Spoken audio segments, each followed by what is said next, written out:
तालीम दो, तालीम दो, तालीम दो, तालीम दो। ही यूनिवर्सिटी बंद कई चाहे ऐं जो 2 किलोमीटर यूनिवर्सिटी ठहंदी पई हुई उठाइण खपी जे असांखे इंसाफ़ खपे असांखे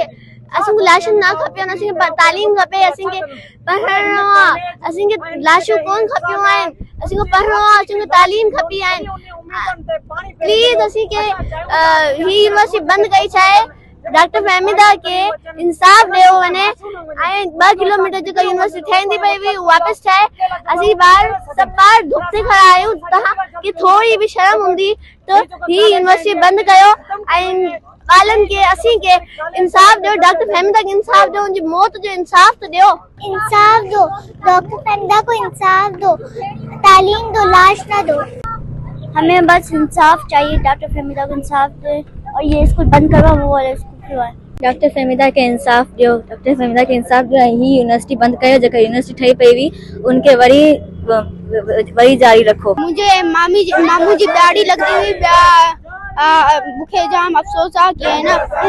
हिन यूनिवर्सिटी खे बंदि कयो ॿिया कुझु न कयो हू वारो यूनिवर्सिटी हले पियो 15-16 साल थी विया कि है ना हू बंदि लॻे पियो आहे हुनखे प्लीज़ है ना ठहिरायो ॿिया न हिनखे बंदि कयो बस मां हिकु फर्स्ट ईयर जी शागिर्दयाणी आहियां ऐं अॼु मां मोहम्मद मेडिकल कॉलेज जे अॻियां ही खड़ी आहियां ऐं मुंहिंजी रिक्वेस्ट आहे कि जो डॉक्टर फहमीदा लगारी जो क़त्ल थियो आहे हुनजो खून वहियो आहे उनजी माउ खे जेका चए थी कि मां रोईंदसि कान जेसिताईं मुंहिंजी धीउ खे इंसाफ़ कोन मिलंदो मां कान रोईंदसि उनजी माउ खे इंसाफ़ ॾियो हुनजी भेण जिन खे ड्रिप चढ़ी हुई हुनखे इंसाफ़ ॾियो हुनजे पीउ जो जेको वीचारो जाम रोई ऐं जाम अहिड़ा मतिलबु उन सभिनि खे इंसाफ़ ॾियो हिन पूरी असांजे मिटनि माइटनि जे सभु हिते खड़िया आहिनि हिन ॿारनि खे जेके स्कूल जा ॿार आहिनि कॉलेज जा ॿार आहिनि इहे सभु हिते खड़ा आहिनि हिन सभ खे इंसाफ़ मिले ऐं डॉक्टर फहमीदा लगारी जे खून जो इंसाफ़ मिले हमें इंसाफ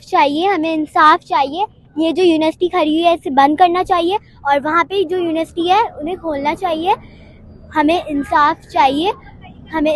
चाहिए बातें होती थी वो बोलती थी कि मैं डॉक्टर बनूंगी मैं बहुत अच्छी डॉक्टर बनूंगी मैं सबकी हेल्प करूंगी मैं बहुत अच्छी डॉक्टर बनूंगी और आज आप देख सकते हैं कि क्या हो गया सिर्फ इस यूनिवर्सिटी की वजह से इन्हें बंद किया जाए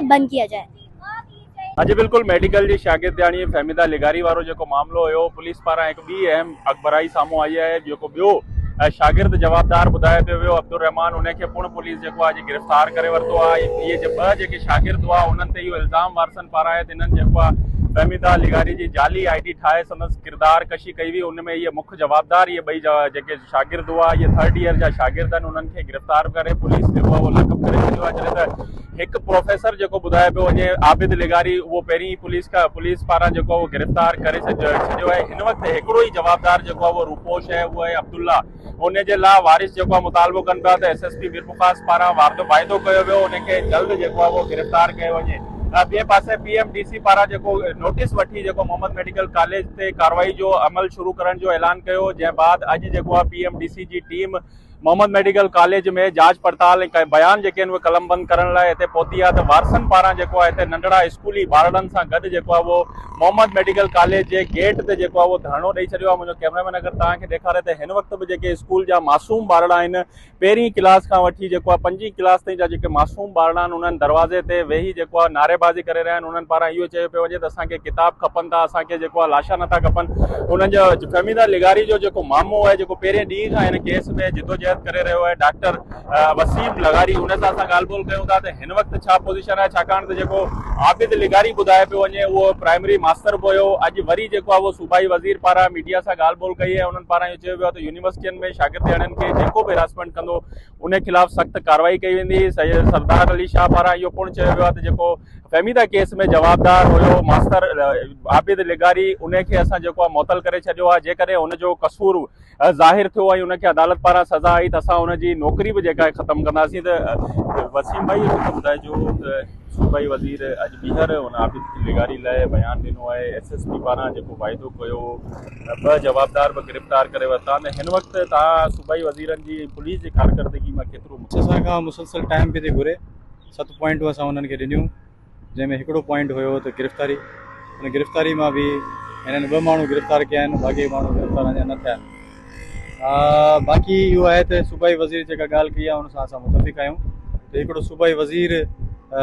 सभु कुझु नथो करे सघे, तालीम खे नथो संभाले सघे, अहिड़ा इदारा बि उनखे ऑन करणु खपे। हिननि खे PhD टीचर कहिड़ी बुनियाद ते जेको आहे उहो हिते पढ़ाए रहियो हुयो, उहो क्लर्क हुयो या लैब असिस्टेंट हुयो, उहो लैब असिस्टेंट पोइ उहो डॉक्टर जी तालीम ॾेई उहो लेक्चर कीअं ॾेई थो सघे? इहे सभु सवालिया निशान आहिनि ऐं यूनिवर्सिटी जी इंतिज़ामिया अकाउंटेबल आहे।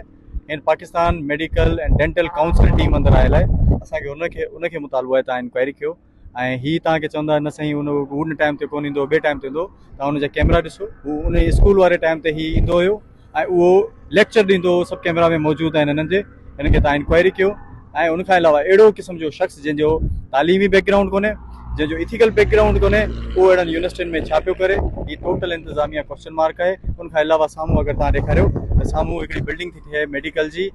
गवर्नमेंट जी, जेके फ्री तालीम ॾियण थी चाहे मेडिकल जी, लेकिन हीअ इदारो उनखे इहा बिल्डिंग ठाहिण नथो ॾे। 2012 खां वठी हींअर ताईं उहा बिल्डिंग ठही न सघी आहे। त इन लाइ गवर्नमेंट खे चवंदा हू पंहिंजो प्रोजेक्ट स्टार्ट करे, ताकी हीअ जेके ॿार आहिनि मीरपुर ख़ासि जी आवाम खे, मीरपुर ख़ासि जे ॿारनि खे जेका तालीम आहे मेडिकल जी उहा मुफ़्त मिली सघे, ताकी उहो ह्यूमैनिटी जो खे सर्विस ॾेई सघनि, ह्यूमन खे सर्विस ॾेई सघनि। इन सां गॾु जेसि ताईं हू बिल्डिंग नथी ठहे, जेसि ताईं हू इदारो नथो ठहे, हीअ ज़मीन गवर्नमेंट जी आहे, हिते फंडिंग्स गवर्नमेंट जूं आहिनि। इन लाइ असां गवर्नमेंट खे रिक्वेस्ट कयूं था त हिन इंतिज़ामिया खे फिलफोर ॿाहिरि कयो वञे ऐं इन में गवर्नमेंट पंहिंजी निगरानी जा उस्ताद भर्ती करे ऐं हिन तालीमी इदारे खे हलाए। असां इदारनि जे अगेंस्ट न आहियूं, इदारो तालीम ॾिए थो, इदारो माण्हुनि खे सिहत लाइ इलाज कराए थो, असां उन्हनि जे बिल्कुलु अगेंस्ट न आहियूं। असां सिर्फ़ु इंतिज़ामिया जे अगेंस्ट आहियूं जेको हींअर मुसलसल हींअर ताईं केस जी इंक्वायरी करणु नथा ॾियनि, FIR असांखे दाख़िल न पई करणु ॾिनी वञे। इहे सभु शयूं असांखे हिननि जे तरफ़ां फेस थियूं आहिनि। हीअ ग़लति मैसेज था पहुचाइनि, हिननि जो मैसेज सुठो मैसेज पहुचाइणु खपे, पर हीअ नौजवाननि ते मैसेज इहो पहुचाइनि था त असां तव्हांजी इंक्वायरी न करणु ॾींदासीं, असां तव्हांखे हक़ न ॾींदासीं ऐं अहिड़नि इदारनि खे जी इंतिज़ामिया खे फिलफोर ॿाहिरि कयो वञे। असां त हुननि सां फ़िलहालु राब्तो कोन कयो आहे, हू तमामु एक्टिव टीम आहे, हुननि पाण जेको आहे उहो इहो ॾिसी करे पाण आया आहिनि ऐं पाण इंक्वायरी लाइ आया आहिनि ऐं असां हुनखे रिक्वेस्ट कंदासीं त तव्हां असां वटि अचो। असां वटि काफ़ी अहिड़ा सबूत आहिनि जेके असां तव्हांखे ॿुधाईंदासीं त तव्हांखे पाण इहो थींदो त असां कहिड़े बेसिस ते हिनखे सर्टिफिकेशन ॾिनी आहे। ऐं उनखां पोइ असां उन्हनि खे रिक्वेस्ट कंदासीं, ज़रूरु ईमेल्स बि कंदासीं, ज़रूरु असां उन्हनि खे जेको आहे उहो तमामु दोस्तनि जे तरफ़ां ॾींदासीं। पर अगरि इहा इंक्वायरी नथी थिए त उहो मजबूरी तौर ते असां पंहिंजे इन एहतजाज जो दाइरो वधाईंदासीं। दोस्त लाड़काने मां, नवाबशाह मां, कराची मां, हैदराबाद मां, उमरकोट मां, जमसाबाद मां, हर जॻह खां सिंध जे मैसेज कनि था पिया त तव्हां असांखे चओ त असां ॿाहिरि निकिरूं, लेकिन असां हुनखे चयो आहे त पुलिस असांखां टाइम वठितो आहे, इदारनि असांखां टाइम वठितो आहे, असां टाइम अञा बि हुननि खे ॾियूं था पिया ऐं हीअ सम्झनि था त असां थकिजी पवंदासीं। तव्हां ॿारनि जो जोश ॾिसी करे सम्झी सघो था असां थकिजण वारा न आहियूं, कतई कोन थकंदासीं, असां हिनखे जारी रखंदासीं। हाँ जी बिल्कुल, तव्हां फहमीदा लिगारी जे मामले डॉक्टर वसीम जूं ॻाल्हियूं ॿुधियूं। उन्हनि पारां इहो चयो वियो त PMDC पारां जेको नोटिस वठी कार्रवाई लाइ हिते पहुती आहे, इहो हिकिड़ी वॾी ॻाल्हि आहे। उन्हनि पारां इन ॻाल्हि जी ख़ैर मक़दम कयो पियो वञे, उन्हनि पारां उमेदु ज़ाहिर कई पई वञे त जेके बि हक़ाइक़ हूंदा PMDC जी टीम खे साम्हूं रखिया वेंदा ऐं PMDC जी टीम पारां इन्हनि ते यकीनन कार्रवाई थींदी। उन्हनि पारां इहो पिणु चयो पियो वञे त हिन बिल्डिंग जे बिल्कुलु साम्हूं ई अगरि ॿिए तरफ़ ते आहे त उहो सरकारी मेडिकल कॉलेज जी बिल्डिंग जेका आहे, जंहिंजो कमु हिन वक़्त ताईं रोलड़े जो शिकार आहे। उन्हनि पारां इहो चयो पियो वञे त हिन मेडिकल कॉलेज पारां सरकारी सतह ते जेको आहे पंहिंजा सोर्सिस इस्तेमालु कंदे हुन मेडिकल कॉलेज जो कमु बंदि कराए छॾियो आहे, जितां जा ॿारड़ा जेके आहिनि उहे फ्रीअ में मेडिकल जी तालीम हासिलु करे सघनि था। पर उन्हनि पारां इहो मुतालबो कयो पियो वञे त हिन कॉलेज ख़िलाफ़ु जेको आहे उहो सख़्तु क़दम खयां वञनि ऐं हिननि ख़िलाफ़ु कार्रवाई कई वञे, जीअं का ॿी फहमीदा लिगारी सां अहिड़ो को वाक़ियो न थी सघे, जेके ॿियूं शागिर्दियाणियूं हिते पढ़नि थियूं उहे बची सघनि। हिननि पारां इहो पिणु मुतालबो कयो पियो वञे त जल्द खां जल्द जेको हिकु रुपो जवाबदार आहे उनखे बि गिरफ़्तार कयो वञे ऐं ॿ जेके ज़मानत ते आहिनि उन्हनि जी ज़मानतूं रद्द कराए उन्हनि खे बि गिरफ़्तार करे फहमीदा खे इंसाफ़ ॾिनो वञे। हिननि पारां इहो हिदायो ॾिनो वियो आहे त जेकॾहिं अहिड़ा मामला वरी थिया